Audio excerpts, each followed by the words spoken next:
Pemirsa, terungkap dari cerita keluarga korban kebakaran di lorong Semendawai 2, Kelurahan 2340 Kecamatan Seberang Ulu 1 Palembang. Api berasal dari ruang tengah dan pertama kali diketahui oleh korban Rojali yang meninggal dunia.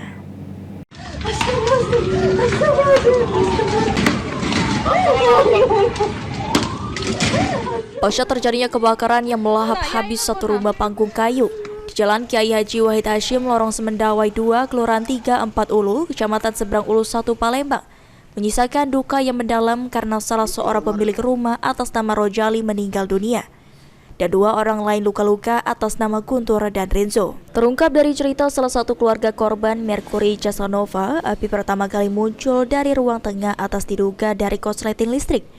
Yang pertama kali diketahui oleh korban Rojali yang meninggal dunia yang saat itu sedang berbaring di ruang tengah karena mengalami sakit stroke. Setelah korban berteriak, Guntur yang saat itu sedang berada di kamar bersama anaknya mencoba terlebih dahulu menyelamatkan sang paman, namun baru sampai di ruang depan, api sudah membesar sehingga Guntur yang melihat anaknya masih tertidur meninggalkan sang paman dan mencoba menyelamatkan anaknya dari kobaran api yang sudah mengepung mereka.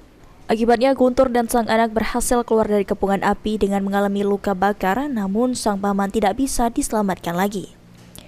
Ditambahkan Mercury saat ini adiknya dan keluarga yang lain yang tinggal di rumah yang terbakar itu sementara mengungsi di rumahnya di Jalan Panca Usaha karena tidak ada satupun barang yang bisa diselamatkan.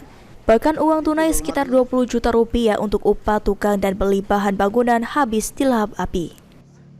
Meninggal posisi kamar tidur. Mau lagi tidur dong ya? Guling, bukan tidur, guling ya. Nah, ada ibarat itu guling tengah itu dengan anaknya kan.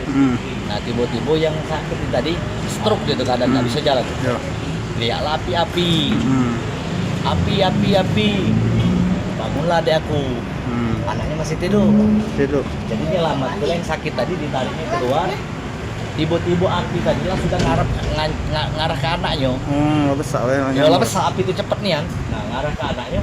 Jadi panik yang korban itu tidak mungkin tidak keluar, pasti mati kan, tidak pakai keluar. Ini api ya lah tutup.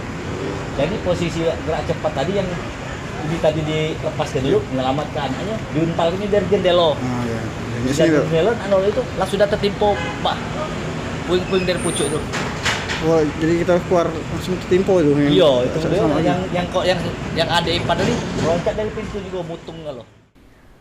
Hingga saat berita ini dibuat, bantuan untuk korban kebakaran di lorong Semendawai 2 yang masuk di posko bantuan baru didapat dari 2 orang saja. Heru Wahyudi, PAL TV.